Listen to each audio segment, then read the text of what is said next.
Bienvenue dans ce flash d'informations qui vous est présenté par Mariam Sosé. Transition énergétique, un financement de 2,5 milliards d'euros acté pour soutenir les efforts du Sénégal à l'occasion du sommet de Paris pour un nouveau pacte de financement mondial qui vise à construire un nouveau consensus pour un système financier international plus inclusif. Le Sénégal et le groupement des partenaires internationaux composés de la France, de l'Allemagne, de l'Union européenne, des États-Unis, le Royaume et le Canada lancent un partenariat pour une transition énergétique juste afin de soutenir les efforts du Sénégal pour parvenir à un accès universel à l'énergie et consolider un système énergétique sobre en carbone, résilient et durable. Dans une déclaration commune, le Sénégal réaffirme avec le soutien financier et technique des partenaires internationaux sa volonté de renforcer le déploiement des énergies renouvelables dans son mix énergétique dans le cadre de son plan intégré de l'électricité à bas coût en vue de réduire les émissions du secteur tout en permettant un développement juste et résilient. Le partenariat offrira d'importantes opportunités d'investissement du secteur privé, des fonds souverains et des fondations philanthropiques pour accélérer le déploiement des énergies renouvelables. Les partenaires internationaux et les banques multilatérales de développement vont mobiliser 2,5 milliards d'euros de financement nouveaux et complémentaires sur une période initiale de 3 à 5 ans à compter de 2023. Des financements complémentaires pourront être mobilisés pendant et au-delà de cette période pour soutenir les ambitions du Sénégal. Ce partenariat permettra d'accélérer le déploiement des énergies renouvelables de manière à porter la part des énergies renouvelables dans les capacités installées à 40% du mix électrique du Sénégal d'ici 2030 et la publication par la COP28 d'une vision pour une faible émission de gaz à effet de serre à long terme stratégique de développement durable qui devrait être finalisé en 2024. La nouvelle contribution déterminée au niveau national du Sénégal qui sera publiée par la COP30 reflètera l'ambition climatique renforcée de cette nouvelle stratégie énergétique. Ainsi, le Sénégal, en lien avec les membres du groupement des partenaires internationaux, élaborera dans un délai de 12 mois un plan d'investissement identifiant les investissements nécessaires et les opportunités pour mettre en œuvre sa vision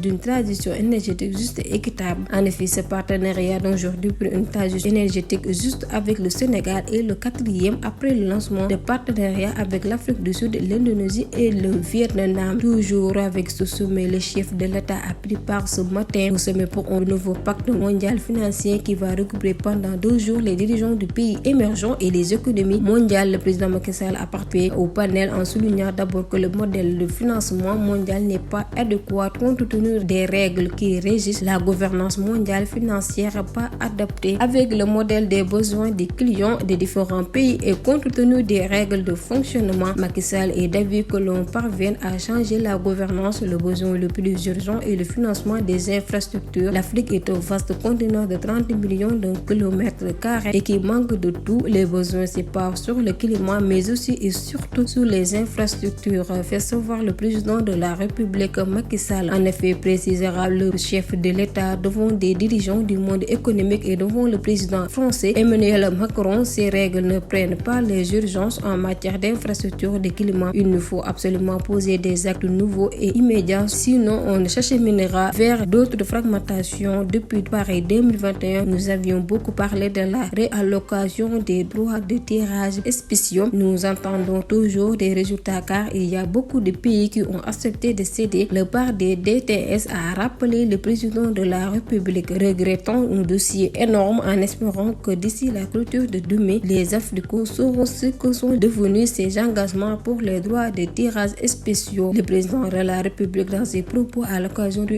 l'ouverture du sommet, estime que l'Afrique a besoin annuel autour de 170 milliards de dollars pour les infrastructures car il y a un déficit par rapport à la disponibilité de ces ressources.